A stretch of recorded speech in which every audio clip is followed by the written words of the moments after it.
Il y a un moment dans la vie où tout ce qui est extérieur perd son pouvoir de distraction. C'est subtil, presque imperceptible, un claquement silencieux dans l'âme. On se réveille un jour, on regarde autour de soi, et rien ne semble déplacé. Le même plafond, les mêmes voix, les mêmes obligations. Mais quelque chose en nous, quelque chose qui sommeillait depuis des années, commence à s'agiter. Un léger malaise, comme si l'air s'était alourdi. D'abord, on essaie de l'ignorer. On l'attribue à la routine, à la fatigue, au manque de sommeil. Mais la vérité, c'est que quelque chose a commencé à pourrir en nous, et l'odeur de ce qui a été refoulé commence à se répandre. C'est le début de ce qu'Émile Cioran appellerait la lucidité, cette maladie de la conscience qui ne tue pas, mais qui ne nous laisse pas non plus vivre. Cioran disait que trop réfléchir, c'est comme saigner en silence. Et c'est peut-être précisément ce qui se produit lorsque le monde extérieur perd tout son sens. Les certitudes s'effondrent, les bruits se décolorent et chaque geste du quotidien se transforme en une chorégraphie absurde. On sourit, mais on ne ressent plus rien. On travaille, mais les mouvements semblent mécaniques. Le temps s'écoule, mais il ne semble pas s'écouler en nous. C'est comme si la vie continuait sans notre permission, traînant un corps vide qui s'efforce encore de feindre la normalité. À ce stade, il ne s'agit plus de tristesse ni de découragement, c'est un épuisement plus profond, comme si l'âme elle-même avait renoncé à justifier sa présence au monde. Et puis vient le silence. Un silence non pas choisi, mais envahi. Il s'installe comme un brouillard, emplissant chaque recoin de vos pensées. D'abord, il semble paisible. Puis, il se révèle comme un miroir. Dans le reflet invisible du silence, vous commencez à voir ce que vous n'avez jamais voulu voir. Les mensonges que vous vous êtes racontés, les rôles que vous avez accepté de jouer, les masques qui se sont accrochés à votre visage avec tant d'usage. Tout ce qui paraissait solide, votre nom, vos convictions, vos projets commencent à se déliter. Et vous, habitué à courir, réalisez que vous êtes immobile. Pire encore, vous réalisez que vous l'avez peut-être toujours été. Cioran contemplait cet instant et souriait, non de joie, mais avec cette ironie que seuls les désespérés connaissent. Pour lui, l'effondrement des illusions est le premier geste de lucidité. Rien n'est plus dangereux que de commencer à penser à soi-même, écrivait-il. Et c'est vrai. Penser à soi-même, c'est comme allumer une bougie dans une pièce obscure, la lumière révèle ce que l'on ne voulait pas voir. La poussière, les vestiges, les fantômes. On découvre que l'intérieur n'est pas un refuge, mais un cimetière. Et pourtant, c'est là qu'il faut aller, car le monde extérieur ne nous reconnaît plus. Rester chez soi corps et âme devient alors une expérience d'exil. Les murs se muent en frontières, et chaque bruit domestique résonne comme un rappel qu'il n'y a plus d'échappatoire. Le canapé sur lequel on est assis prend des allures de confessionnal, le miroir de la salle de bain, d'interrogateur patient. Même les battements de son propre cœur deviennent insupportables. Tout ce qui est simple acquiert une densité absurde. Faire du café, ouvrir une fenêtre, se regarder dans le miroir, tout cela devient un rituel. Et, dans chaque rituel, un fragment de soi-même se dévoile. Vivre, c'est s'exposer au désespoir, disait Cioran. Mais c'est aussi reconnaître que le désespoir est la forme ultime de la sincérité. La conscience est une bête cruelle. Elle mord lentement, mais ne lâche pas prise. Plus on observe sa propre vie, plus on réalise qu'elle n'a été qu'une succession de masques. On dit « oui » pour être accepté, « non » pour garder le contrôle, et, peut-être, pour sauver les apparences. On apprend à sourire du bout des lèvres tandis que nos yeux implorent la fuite. On apprend à se conformer, à s'ajuster, à s'adapter. Et dans ce processus, on s'efface peu à peu. Cioran y voyait le grand drame humain, le fait que l'homme s'adapte même à sa propre ruine. Il ne meurt pas de la tragédie, il meurt de l'habitude. Le silence devient alors le tribunal de la conscience. Aucun bruit ne vous distrait, aucune routine ne vous absout. Tout ce que vous avez remis à plus tard exige désormais une explication. Des souvenirs oubliés ressurgissent, tels des visiteurs indésirables. Des promesses non tenues vous accompagnent. La solitude cesse d'être l'absence de compagnie et devient la présence de tout ce qui a été évité. Vous découvrez qu'il n'est pas de châtiment plus subtil que de s'entendre clairement. Et Cioran, avec son calme presque funèbre, murmure, entre désespoir et tendresse, la lucidité est l'enfer des vivants. Le monde, vu de la fenêtre, semble intact. Les gens continuent de s'affairer, d'acheter, d'aimer, de se disputer. Mais en vous, quelque chose s'est brisé. Et cette fracture change votre perception du monde. Ce qui paraissait urgent semble désormais ridicule. Ce qui vous passionnait vous laisse indifférent. Vous commencez à comprendre que peut-être n'avez-vous jamais aimé ce que vous prétendiez aimer, vous craignez seulement le vide qui en résulterait. C'est une prise de conscience cruelle, mais libératrice, vous ne voulez pas ce que vous disiez vouloir, vous n'êtes pas celui ou celle que vous prétendiez être. Et en admettant cela, vous ressentez de la peur. Non pas la peur de la mort, mais la peur de la vérité. Le silence s'étend inexorablement. Patient, comme une marée montante, il recouvre d'abord les pieds, puis les genoux. Bientôt, on ne distingue plus où l'air s'arrête et où l'abîme commence. C'est alors que beaucoup rebroussent chemin. Ils rouvrent les portes, allument la télévision, et retournent à ce même néant. Il est plus facile de mourir de distraction que de vivre en pleine lucidité. Mais certains persistent. Ceux qui, pour une raison obscure, décident de rester. Et rester est le verbe le plus dangereux du vocabulaire humain. Rester, c'est se dépouiller de tout échappatoire. Rester, c'est fixer son reflet dans le miroir jusqu'à ce que celui-ci le fixe en retour. Cioran n'aurait aucune pitié pour ceux qui choisissent cette voie. Il savait que toute connaissance de soi est une forme élégante de désespoir. Car se connaître soi-même, c'est se déconstruire. C'est découvrir que ce que nous appelons « moi » est un assemblage de voix d'autrui, de désirs hérités et de vieilles peurs. Que l'authenticité est un mirage inventé par ceux qui craignent le chaos. Et pourtant, il y a quelque chose de sacré dans cette plongée.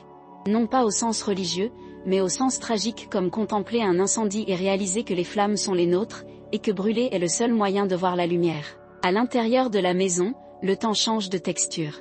Les heures s'étirent, lourdes de siècles. Tout semble lent, suspendu, dense. Jusqu'à ce que le silence cesse d'être inquiétant et devienne matière vivante. Il respire avec vous. Et, pour la première fois, vous éprouvez une étrange familiarité comme si ce vide avait toujours été là, attendant d'être reconnu. C'est la présence de ce qui a été oublié.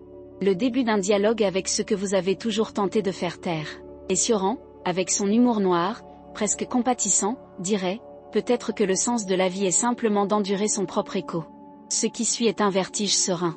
On commence à comprendre qu'être seul n'est pas une punition, mais un état. Que l'isolement n'est pas une absence, mais un miroir. Que l'ennui n'est que la surface d'une profondeur inexplorée. La maison, jadis prison, se métamorphose en portail. Chaque pièce révèle un souvenir, chaque ombre, un fragment de l'inconscient.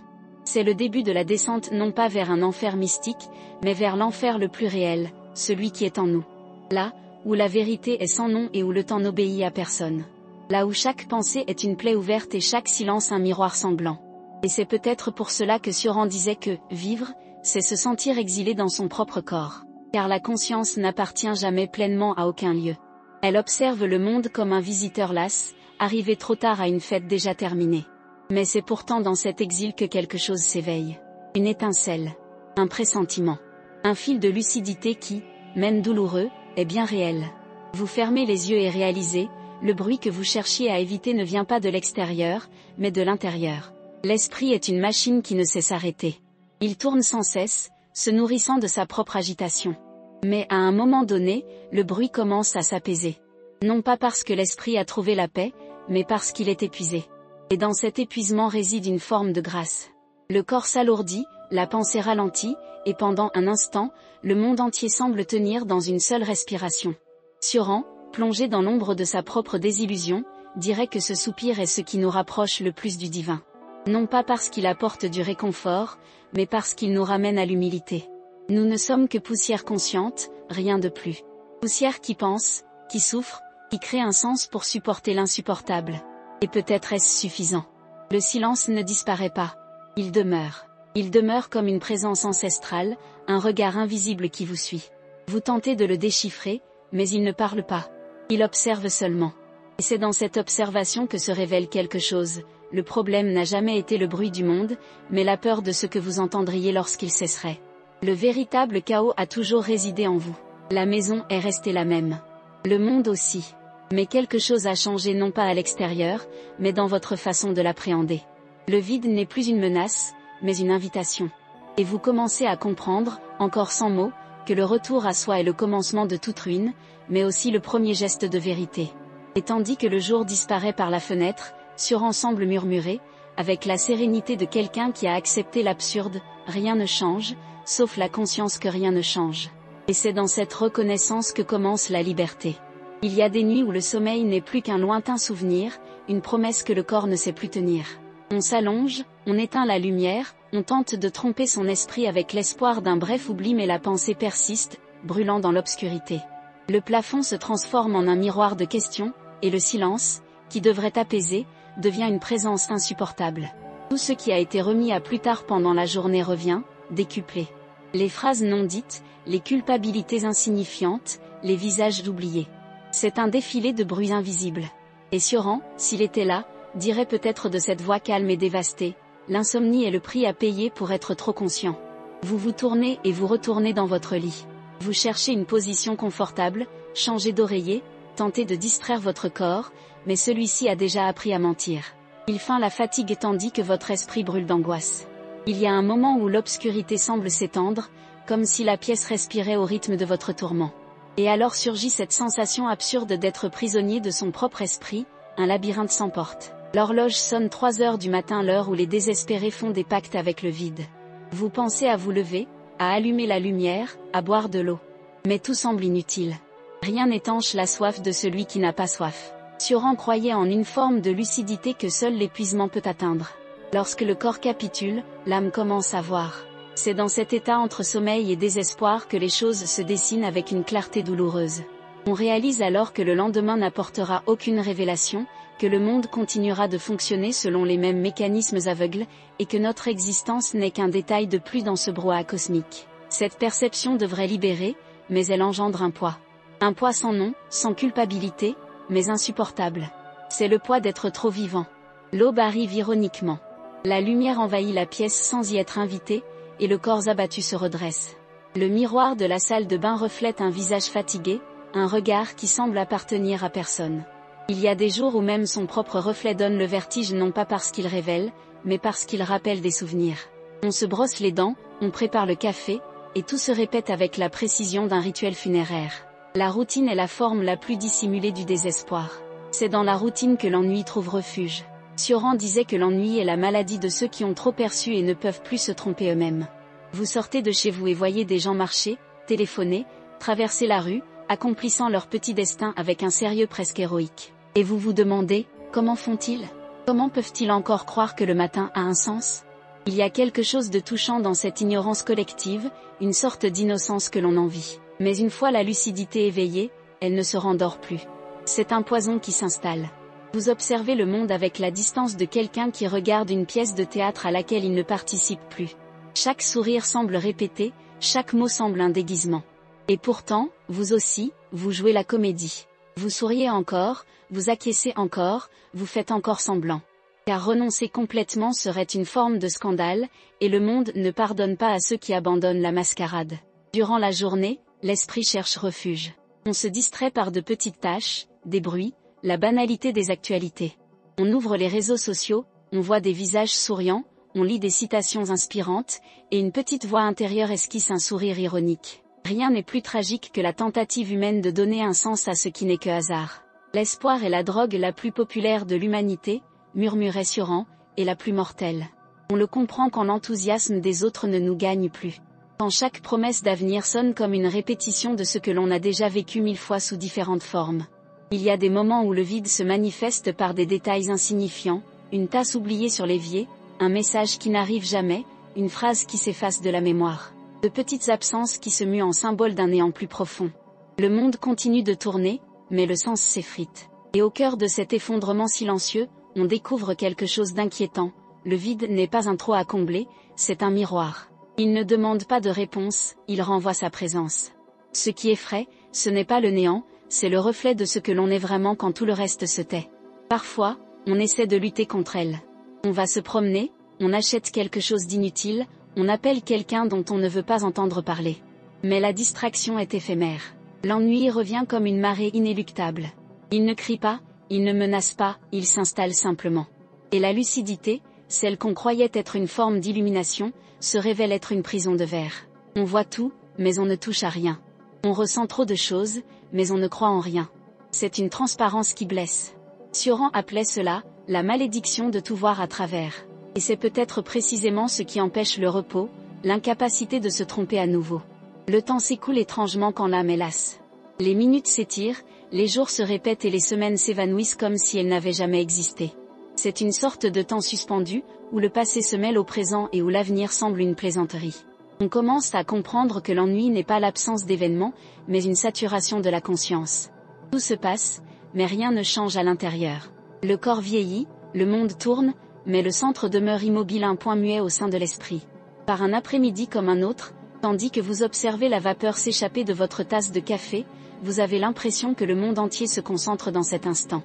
Il y a une étrange beauté dans le quotidien, lorsqu'on le perçoit sans illusion. Le souffle du vent, l'odeur du café, la poussière dans l'air, tout semble chargé d'une signification inexplicable. C'est peut-être ce que Sioran voulait dire lorsqu'il parlait de l'esthétique du désespoir. Lorsque le sens se dissout, la sensibilité s'éveille. On commence à entrevoir le sublime dans les ruines. Le geste banal de respirer devient un acte de résistance contre l'absurde. Mais bientôt, le charme se rompt. Le téléphone sonne, l'horloge BIPE, la réalité revient avec sa précipitation et sa futilité. Et vous reprenez votre rôle, ce même rôle auquel vous ne croyez plus, mais que vous continuez de jouer.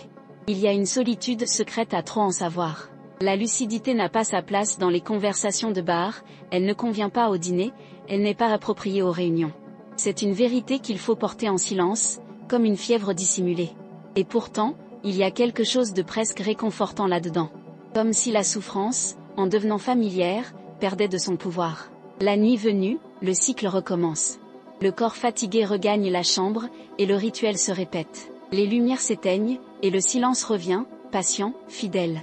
Dehors, le monde s'endort, mais en vous, tout s'éveille. L'esprit se met à vagabonder sur des territoires familiers, des souvenirs qui ressurgissent avec la précision de fantômes. Il se souvient de personnes disparues, de promesses vaines, de joies qui semblent désormais illusoires. Il existe une douleur que l'on ne ressent pas, que l'on comprend seulement. Une douleur que Sioran qualifierait de métaphysique, la douleur d'exister sans raison. Vous vous demandez combien de fois encore vous allez revivre cette même nuit. Combien de matins encore vous ramèneront à ce même espoir fragile. Combien de gestes automatiques seront nécessaires pour que le corps se lasse de feindre. Et alors, un soupçon dangereux surgit, peut-être le sens n'est-il pas perdu, peut-être n'a-t-il jamais existé.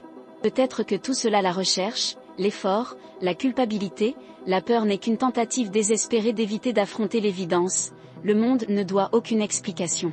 Mais si le monde est absurde, pourquoi les larmes persistent-elles? Pourquoi la beauté subsiste-t-elle? Sioran dirait que la beauté est la plus cruelle ironie de l'existence, une blessure lumineuse qui nous empêche de désespérer.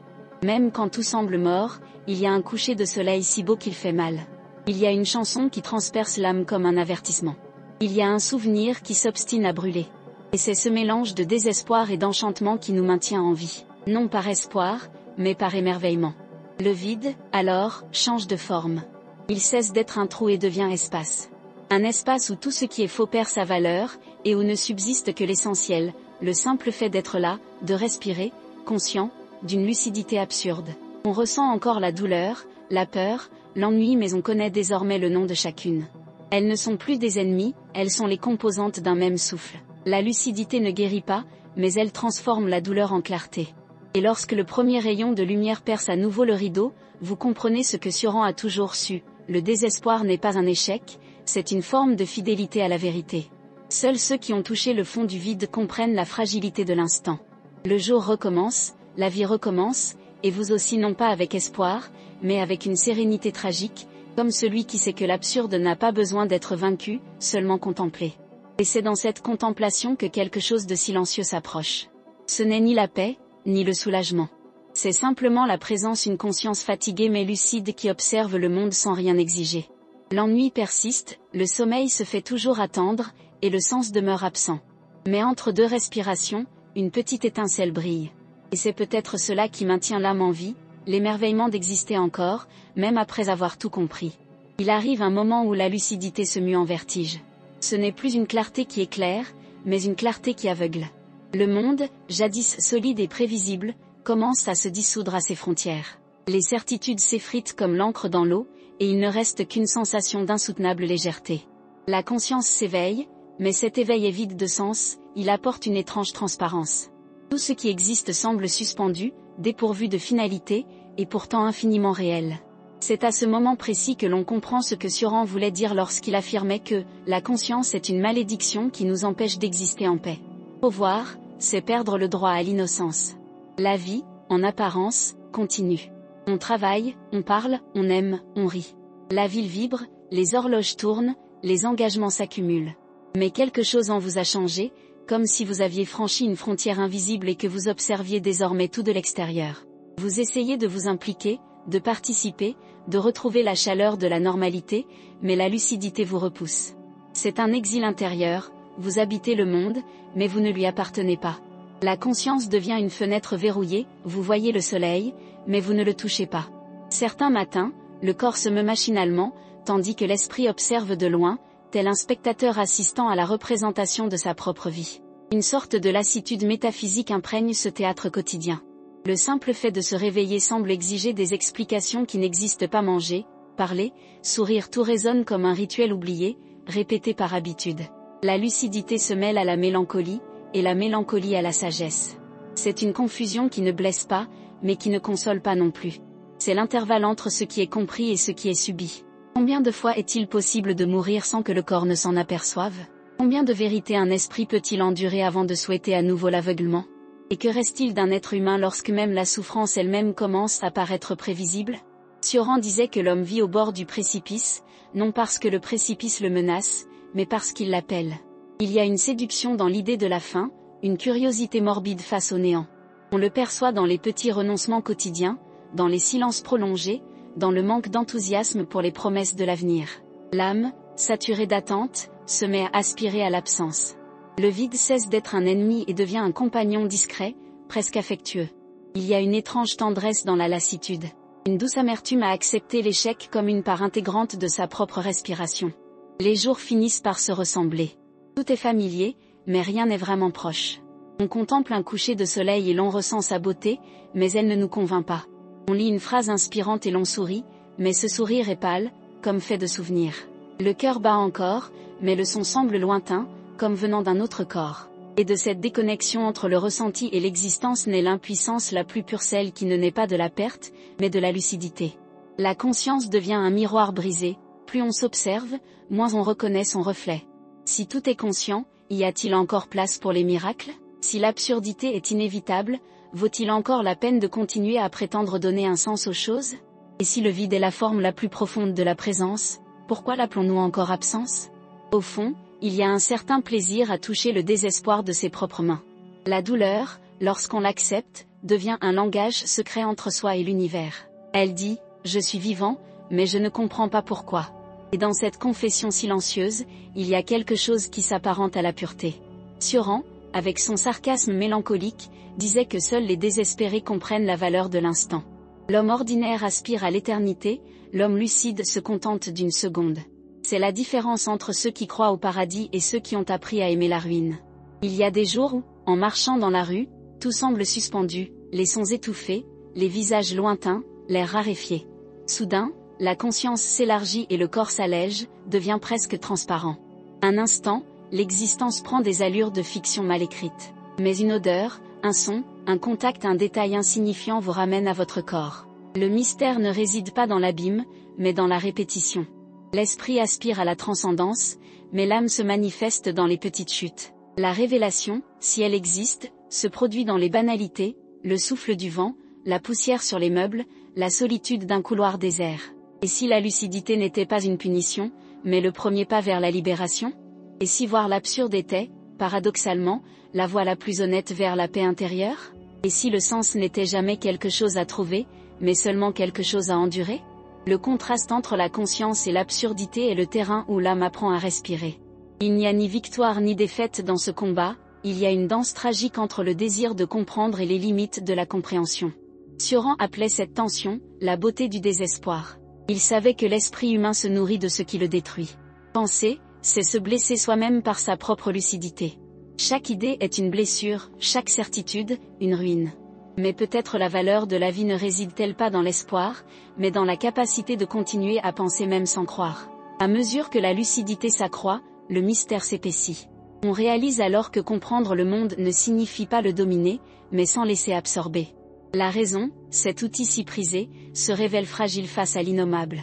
Il y a quelque chose de profondément humain à admettre l'échec de la logique. Lorsque la pensée s'incline devant l'inexplicable, naît une forme d'humilité proche du sacré. C'est l'instant où l'impuissance cesse d'être honte et se mue en révérence. Qu'est-ce qui est le plus réel, la conscience qui doute ou l'absurdité qui persiste? Y a-t-il une quelconque dignité à continuer de chercher un sens quand l'univers lui-même semble se moquer de cet effort? Et si le sens de la vie était précisément de réaliser qu'aucun sens n'est suffisant? La clarté n'efface pas le mystère, elle change seulement la perspective. Ce qui paraissait chaotique commence à révéler une symétrie silencieuse. Le hasard se montre méticuleux, la confusion s'organise en schémas invisibles. On ne trouve pas de réponse, mais on apprend à écouter le silence entre les questions. Sioran y voyait une forme de rédemption sans salut, une spiritualité du désenchantement.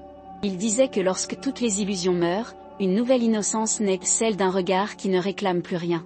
C'est le regard de celui qui ne cherche pas d'explication, mais observe seulement la danse entre l'éphémère et l'éternel.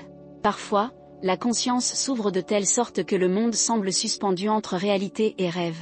Tout ce qui est solide vibre d'une étrange transparence. Le mur, la voix, la pensée elle-même, tout est fait de la même substance fragile, le temps. Et le temps, on le réalise, n'est pas une ligne, mais une spirale. Chaque instant contient le passé et l'avenir, chaque respiration est une naissance et une mort. L'absurdité est la seule constante. Et peut-être, au sein de ce paradoxe, l'âme trouve-t-elle le repos. Pourquoi avons-nous encore besoin d'espoir si seul l'instant présent existe? Pourquoi s'obstiner à expliquer ce qui ne peut que se ressentir? Et si l'impuissance était la forme la plus pure de la liberté, être sans appui, et pourtant continuer d'avancer? L'impuissance est l'héritage de ceux qui se sont éveillés du rêve collectif. C'est le prix de la conscience, mais aussi son don. Car seuls ceux qui savent combien toute chose est fragile apprennent à voir la beauté dans les ruines. Le monde peut rester le même, injuste, répétitif, banal, mais la perspective change.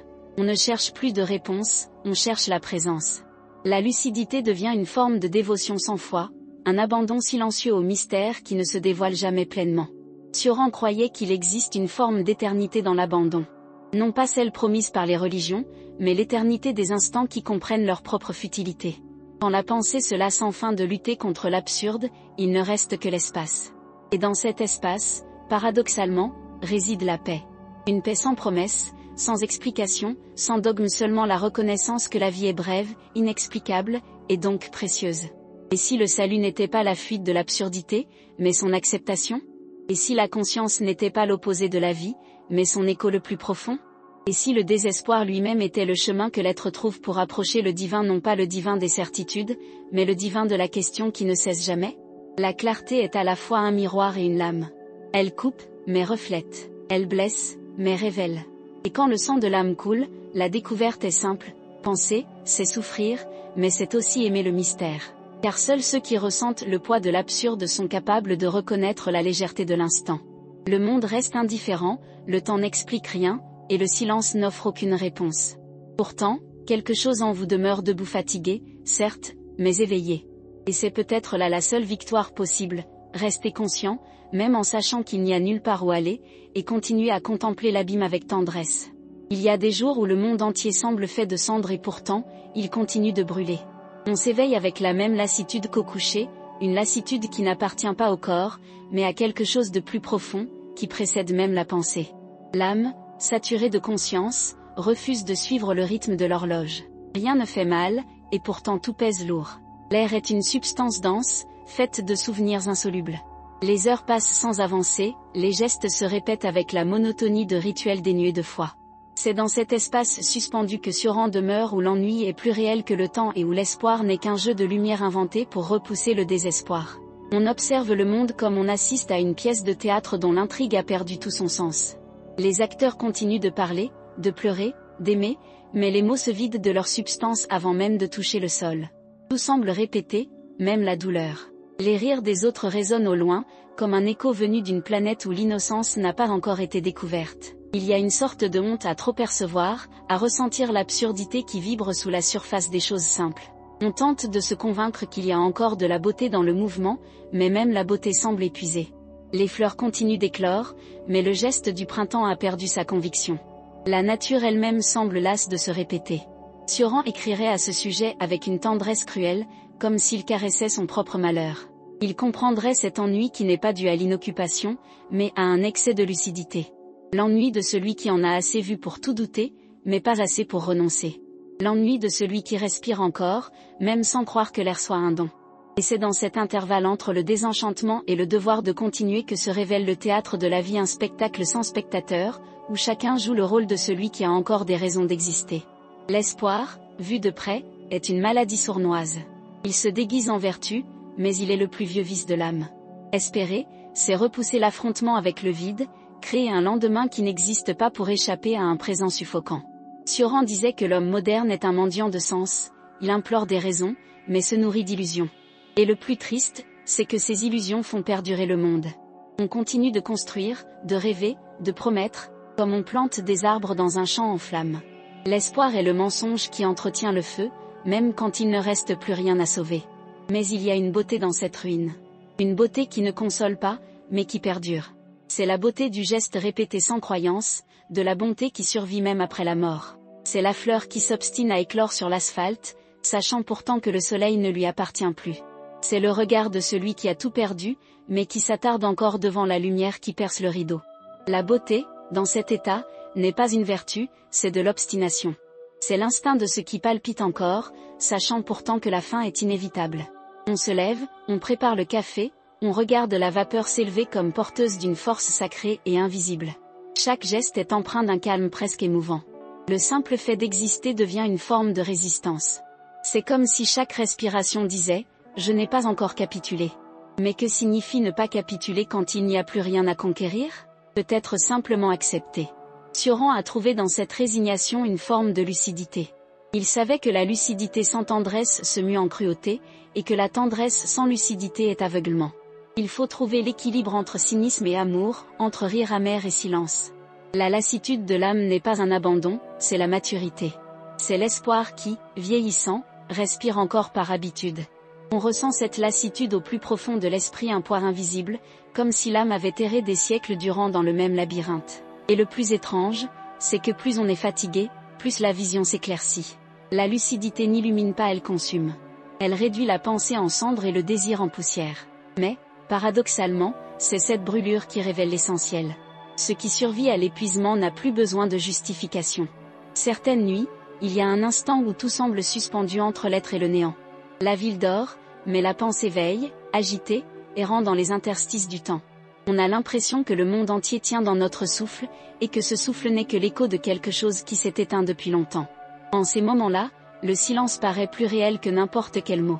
Cioran appellerait cela la communion des désespérés, la fraternité invisible de ceux qui ont perdu la foi mais qui continuent de prier par inertie. L'échec de l'espoir n'est pas une fin, mais le commencement d'une sincérité sans phare. Quand on n'attend plus rien, tout devient possible. La vie cesse d'être une promesse et devient une expérience. Chaque geste acquiert une gravité nouvelle. Le pain sur la table, l'eau dans le verre, la caresse du vent, tout devient témoin d'un miracle involontaire, celui d'être encore là. Peut-être naît la véritable spiritualité à cet instant précis, lorsque l'âme, épuisée par les idéalismes, trouve le repos dans l'évidence de l'éphémère. On commence à comprendre que le désespoir a une douceur singulière. C'est le goût de celui qui n'a plus besoin de gagner. L'âme lasse trouve le repos non dans le soulagement, mais dans l'acceptation. Il existe une paix que seul l'échec enseigne, la paix de celui qui n'a plus rien à perdre. Et dans cette paix sans promesse, la beauté s'installe, discrètement, comme un parfum oublié. Elle ne console pas, mais elle accompagne. C'est le regard qui découvre la poésie dans la fissure du mur, dans la lenteur de la pluie, dans la solitude de la fin d'après-midi. Cioran riait de sa propre souffrance comme on rit d'une vieille connaissance. Il savait que le désespoir est un luxe réservé à ceux qui croient encore au salut. Après avoir perdu cette illusion, l'humour demeure l'humour noir d'une âme qui a déjà touché le fond et découvert que même le fond est éphémère. Rire de son propre abîme est une forme de respect. C'est admettre que l'univers est trop vaste pour être appréhendé et trop intime pour être ignoré. Il y a une douce ironie à accepter sa propre petitesse sans drame. À mesure que la lucidité mûrit, elle cesse de blesser et commence à observer. Le regard de l'être lucide est celui de celui qui comprend que l'existence est une tragédie sans coupable. Tout est à la fois beau et vain. Douleur et enchantement jaillissent d'une même source. Le soleil qui fait fleurir les choses brûle aussi. L'amour qui console détruit aussi. Le temps qui guérit efface aussi. Et la conscience de cela ne conduit pas au désespoir, mais à la compassion. Celui qui comprend la futilité de toute chose devient, paradoxalement, plus doux. Il arrive pourtant que cette sérénité se brise. Le moindre bruit, un souvenir, un mot, et tout s'effondre à nouveau. L'âme, si résignée soit-elle, reste humaine. Elle porte en elle la cicatrice de l'espoir, une cicatrice qui, par moments, brûle comme un désir ardent de l'impossible. Elle nous rappelle que la lucidité n'est jamais totale, il y a toujours en nous une part qui espère encore, même contre notre gré. Et c'est peut-être cela qui nous maintient en vie, cette parcelle de naïveté que même le désespoir ne peut éteindre. La vie continue, et vous continuez avec elle. Non par conviction, mais par habitude, par curiosité, peut-être par ironie. Chaque jour s'ouvre comme une page blanche, et vous écrivez sans croire à l'histoire. Mais vous écrivez. Et dans ce simple geste, il y a quelque chose de sacré. Sioran dirait que l'homme est un dieu déchu qui se comporte encore comme un poète. Il crée en sachant que la création est inutile. Il aime en sachant que l'amour a une fin. Il cherche un sens en sachant qu'il n'y en a pas. Ce qui demeure, au final, c'est le regard, ce regard qui observe le monde sans exiger d'explication. Le regard qui sait que tout passe, mais qui contemple malgré tout. La lucidité est cruelle, mais la résignation a une musicalité. C'est le son des choses qui acceptent leurs conditions, le vent qui se soumet à l'espace, la feuille qui tombe sans protester, le cœur qui bat sans raison. Il y a là une tendresse. Une tendresse lasse, sans applaudissements, mais authentique. Et puis, quand le jour s'achève, le ciel semble plus proche du sol. Les ombres s'allongent, le silence s'installe et les pensées s'apaisent. On comprend qu'il est inutile de comprendre, il suffit de respirer. L'absurdité demeure, mais elle perd son pouvoir de blesser. Elle devient un décor, comme la mer pour celui qui a appris à nager. Sioran murmurerait peut-être que le secret de l'existence est tout simplement celui-ci, rester à flot, même en sachant qu'il n'y a pas de port. La nuit tombe, et avec elle une paix indicible. Le corps se repose, l'esprit erre encore, mais sans urgence. Il n'y a ni question, ni réponse, seulement le lent murmure d'un être se réconciliant avec le néant. Et dans cette réconciliation silencieuse, quelque chose brille. Ce n'est ni l'espoir, ni la foi, ni une promesse. C'est simplement la beauté impassible de celui qui a accepté l'échec, en l'acceptant, a découvert qu'en lui résidait aussi la lumière. Il arrive un moment où la lucidité elle-même se retourne contre vous. Tout ce qui était jadis réussite intellectuelle ou clarté spirituelle se transforme en fardeau. Vous réalisez que la compréhension ne vous sauve pas, et que percevoir le sens des choses de plus près, en réalité, le chemin le plus direct vers l'impuissance.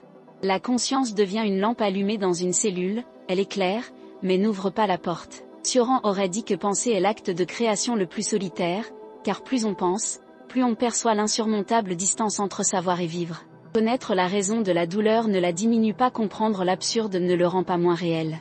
La pensée, en essayant de guérir le monde, finit par le décrire avec plus de précision. C'est là que réside le paradoxe, plus on devient conscient, moins on est capable de s'échapper de soi-même. Le monde semble soudain trop petit pour contenir l'ampleur de notre lucidité. Le temps cesse d'être un chemin et devient une répétition. Ce qui était jadis un drame n'apparaît plus que comme la répétition d'un geste ancien, sans point culminant, sans morale, sans récompense. Et pourtant, il y a quelque chose de libérateur dans cette prison. Car si tout est répétition, il n'y a plus rien à craindre. La tragédie, vue de près, est routine. Et la routine, vue de loin, n'est que la façon dont l'univers maintient l'équilibre de son indifférence.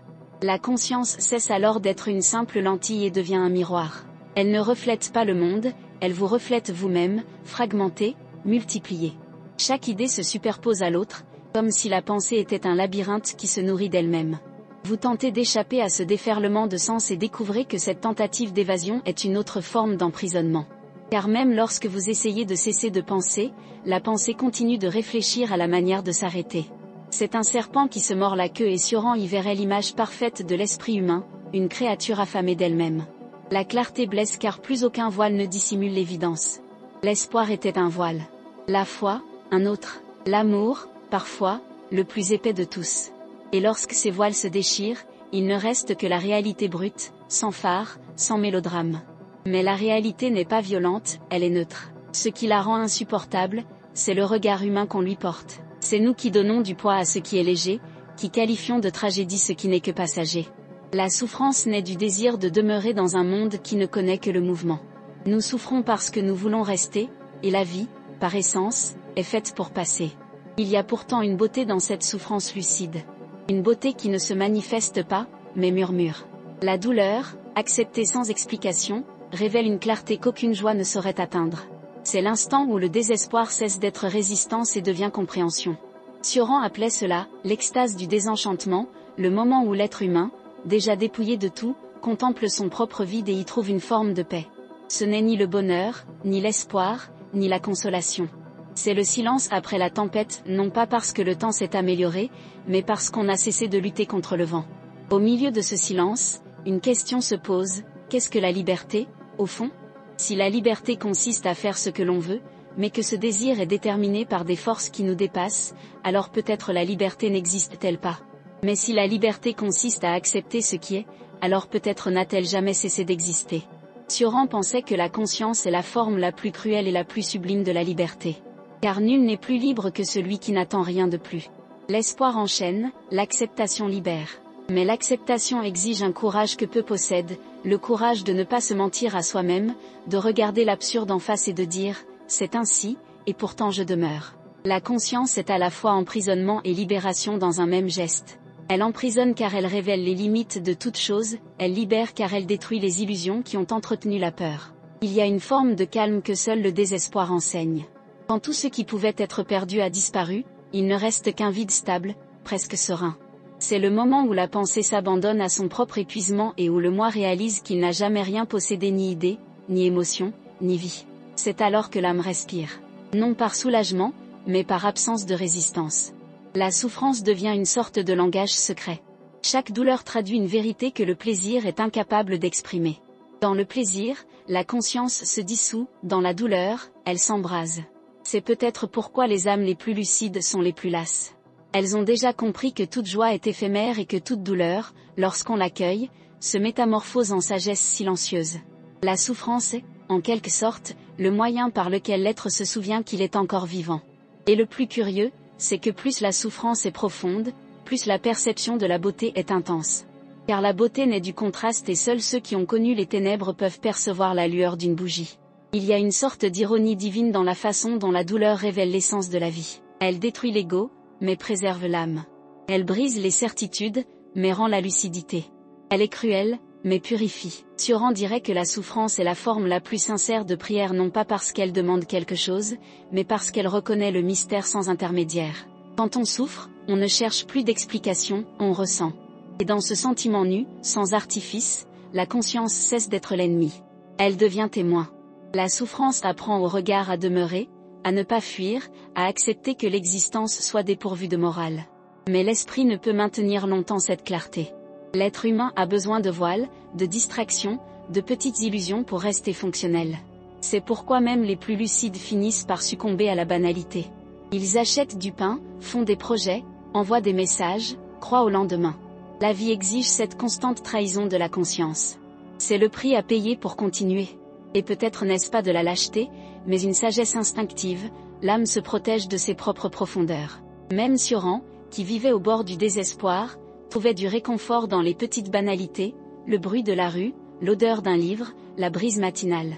On peut contempler l'abîme, mais non l'habiter pleinement. Et pourtant, il y a des moments où l'abîme nous fixe du regard. Un souvenir qui surgit sans prévenir, un visage perdu dans le temps, une phrase qui résonne d'un sens nouveau.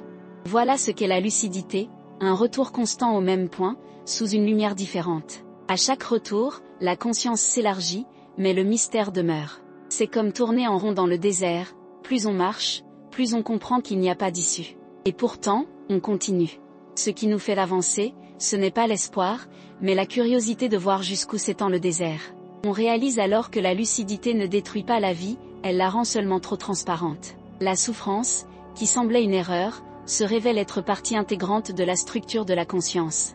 Sans elle, rien n'aurait de profondeur. L'âme, privée de douleur, serait superficielle comme un miroir sans reflet. La douleur donne du relief à l'existence. C'est ce qui nous empêche d'être de simples spectateurs. La souffrance est le prix de la participation. Et peut-être que la grande ironie est la suivante, la douleur est la seule chose qui confirme véritablement que nous sommes vivants. Tout le reste, l'amour, le succès, la foi n'est qu'une version provisoire de cette même tentative d'éviter d'affronter le néant. En fin de compte, la conscience est le mystère même se contemplant dans un miroir. Elle voit, mais ne touche pas. Elle pense, mais ne comprend pas. Et c'est peut-être cette distance entre savoir et être qui nous condamne à la nostalgie de l'impossible. La vie est une expérience de séparation, entre le corps et l'âme, entre le désir et la capacité, entre l'existence et la compréhension. Mais c'est de cette séparation que naissent l'art, la poésie et la tendresse. Tout ce qui est humain jaillit de l'intervalle entre le sens et son absence. Sioran dirait que la seule forme de rédemption est de continuer à créer, même en sachant que rien n'est durable. Et lorsqu'on accepte enfin cela, quelque chose se dissout. Le poids des questions s'allège, l'absurde cesse d'être une menace. On ne cherche plus d'explications, on écoute seulement le murmure constant de l'existence, comme une rivière qui coule sans but. La clarté ne tranche plus, elle illumine. La souffrance ne brûle plus, elle réchauffe. Il y a une sorte de douce amertume à savoir que tout est éphémère. On commence à voir la beauté même dans les ruines, la poésie même dans le renoncement. Et l'on comprend que l'âme humaine est peut-être née précisément pour cela, transformer le désespoir en contemplation. Au final, le silence demeure. Non pas le silence du vide, mais le silence de l'acceptation. L'esprit, épuisé par la recherche, s'incline devant ce qu'il ne comprendra jamais. La conscience, cette lampe allumée dans les ténèbres, continue de brûler fragile, tremblante, mais vivante. Et dans ce bref éclair, qui ne sauve ni n'explique, réside quelque chose de plus grand que toute révélation, la paix tranquille de celui qui a compris qu'il n'y a pas d'issue, mais qui continue malgré tout à marcher. Il y a un moment où tout s'arrête. Ce n'est ni la fin du monde, ni la fin de la vie, c'est simplement la fin du bruit. La pensée, épuisée, se replie sur elle-même, se muant en silence. Le corps respire encore, le temps continue de s'écouler, mais quelque chose en nous ne bouge plus. C'est un état difficile à décrire, comme si l'âme, après des siècles de lutte, avait enfin accepté sa propre lassitude. Et, paradoxalement, c'est là que commence le véritable éveil. Sioran appellerait ce point, la lucidité qui ne saigne plus, l'instant où la conscience, après s'être consumée elle-même, se transforme en pure présence. On ne comprend plus la vie, on la contemple simplement, comme un animal endormi qui respire dans notre poitrine. Le voyage qui commença par des questions s'achève sans réponse. Tout ce qui paraissait essentiel sens, but, salut se dissout dans le néant comme une poussière illuminée. L'esprit tente de s'accrocher à quelque chose, mais il ne reste que l'écho d'une compréhension indicible. La vie, jadis une succession de promesses et de frustrations, se révèle désormais pour ce qu'elle a toujours été, une expérience sans conclusion. Et cela, loin d'être une tragédie, devient libération. Car ce qui emprisonnait, ce n'était pas le manque de sens, mais le besoin de le trouver. L'âme apprend enfin à respirer dans le vide et découvre que le vide, lui aussi, respire. La conscience de la douleur ne disparaît pas, elle se transforme. Elle cesse d'être une plaie ouverte et devient une lentille. La douleur, jadis ennemie, devient une compagne silencieuse. C'est elle qui aiguise le regard, qui nous apprend à percevoir les nuances de l'instant, qui révèle le miracle caché dans les petites choses, le reflet de la lumière sur un mur, le murmure lointain d'une rue, la caresse presque imperceptible du vent. Tout ce qui était banal acquiert une délicatesse sacrée. Le monde n'a pas changé, c'est le regard qui a changé. Sioran dirait que c'est ainsi que l'âme, après avoir perdu toutes ses illusions, apprend à aimer l'éphémère avec la même ferveur qu'elle mettait à rechercher l'éternité. La conscience, cette lampe qui semblait jadis une prison, devient une bougie allumée dans un temple intérieur. Elle vacille encore, craint toujours de s'éteindre, mais sa lumière ne brûle plus. Elle se contente de révéler. Chaque ombre, jadis redoutée, est désormais une trace de sa propre profondeur. On comprend alors que l'âme ne s'épanouit pas en éliminant les ténèbres, mais en les embrassant. Et que la véritable transcendance ne consiste peut-être pas à fuir la souffrance, mais à la traverser avec lucidité. Ce que Sioran appelait « pessimisme lucide » est, en réalité, une forme inversée de foi, une foi sans autel, sans dogme, mais avec la même révérence silencieuse devant le mystère. La lucidité totale est une forme d'abandon. Plus de lutte, plus besoin de justifier l'existence. Tout est ce qu'il est. Et, dans cette simplicité bouleversante, se niche une beauté quasi divine. On découvre que le contraire du désespoir n'est pas l'espoir, mais la sérénité. La sérénité de celui qui reconnaît l'absurdité de la vie et qui, pourtant, choisit d'en prendre soin. C'est le geste d'arroser une plante en sachant qu'un jour elle mourra. C'est écrire une lettre sans destinataire. C'est l'amour qui demeure même en l'absence de toute récompense. Tel est le mystère de la conscience, elle détruit le sens, mais engendre la tendresse. C'est pourquoi, en fin de compte, la souffrance cesse d'être une punition et devient une initiation. L'âme traverse la douleur non pour être purifiée, mais pour s'humaniser. La douleur est le baptême de la lucidité. Elle enseigne la limite, simultanément, l'immensité. Ceux qui souffrent profondément découvrent que l'enfer n'est qu'un miroir et que le reflet, bien que déformé, leur appartient toujours. Quand on se voit entier, sans chercher à effacer quoi que ce soit, quelque chose se réorganise en soi. Le chaos se met à rythmer, l'absurdité à devenir musicale. Et l'on réalise que, derrière l'effondrement, il y a toujours eu une harmonie secrète qui ne demandait qu'à être entendue. Sioran disait que la lucidité est le prix de la condition humaine, mais aussi la seule rédemption possible. Car penser, c'est saigner, mais c'est aussi le seul moyen d'éviter de sombrer dans l'oubli. La douleur de la conscience nous empêche d'être complètement morts en vivant. Elle nous rappelle cruellement que ressentir, c'est exister. Et, d'une certaine manière, c'est ce qui nous rend libres, non pas l'absence de douleur, mais la conscience de celle-ci. La liberté n'est pas fuir la souffrance, c'est la voir sans crainte. C'est regarder son propre abîme, au lieu de reculer, s'asseoir au bord. La conscience est à la fois prison et clé. Quand on est trop perdu pour chercher le salut, on découvre que la seule issue est la présence. Le présent est le seul lieu où rien ne ment. Il ne promet rien, n'exige rien, il est simplement. Et dans cet espace sans attente, l'âme s'épanouit. La souffrance se dissout alors dans la pure expérience de l'existence. Il ne reste plus personne ni rien à souffrir, il ne reste que le mouvement, le flux, le souffle. Voilà ce qui demeure quand l'ego se lasse de se défendre. Et, à cet instant précis, quelque chose s'ouvre, non pas un paradis, mais une clairière. Cette clarté est la conscience réconciliée avec elle-même. La pensée cesse d'être une torture et devient méditation. La lucidité, jadis blessée, se mue en une douce lumière. On comprend alors que la vie n'a jamais été une équation à résoudre, mais une mélodie à écouter. Ce sens ne se cachait pas dans une réponse cosmique, mais se répandait dans chaque geste anonyme. L'univers n'est pas une énigme, c'est un miroir, et le reflet change selon le regard. Peut-être n'existe-t-il que cela, le regard se reconnaissant dans ce qu'il voit.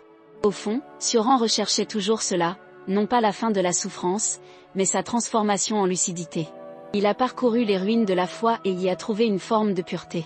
Le désespoir était pour lui une forme de prière inversée, et la solitude, une communion avec l'Éternel et l'innommable. Il comprenait que l'homme n'a pas besoin d'être sauvé, il lui suffit de se souvenir qu'il n'a jamais été perdu. Car même la chute est une forme de fuite. Même l'échec est une forme de révélation. Rien n'est hors du chemin, car le chemin lui-même est le détour. Ainsi, après avoir tant tourné autour du même mystère, l'esprit lasse trouve enfin le repos. Non pas parce qu'il a trouvé des réponses, mais parce qu'il a compris qu'elles n'étaient pas nécessaires. La paix qui s'installe ne vient pas de la victoire, mais de l'abandon. C'est la paix du voyageur qui cesse de chercher la carte et se met à écouter le vent.